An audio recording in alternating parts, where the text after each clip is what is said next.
Šiandien esam pas Aušrą kankorėžis. Su kankorėžiu turime nestandartinių projektų, tai vienas iš jų būtų šis.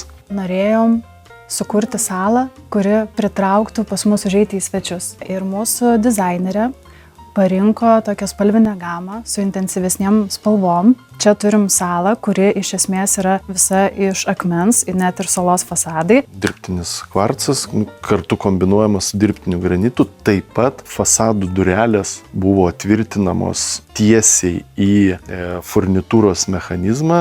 Visos furnitūros detalės prisitvirtina tiesiai į akmenį. Papasakok, kas klientam šiai dienai yra svarbiausia, renkantis paviršius.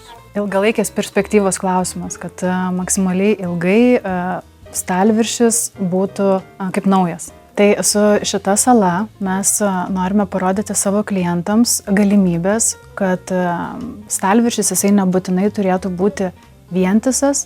Visi kampai buvo sujungti 45 laipsnių kampu ir priekinė dalis su stalčių fasadais taip pat. Tai čia toks buvo didelis iššūkis dėl svorio, dėl dydžio. Ačiū Jums, kad įgyvendinot visus mūsų užmanymus. Nors jie buvo tikrai iššūkis ir Jums ir mum, bet turim rezultatą tokį, kokią tikėjomės.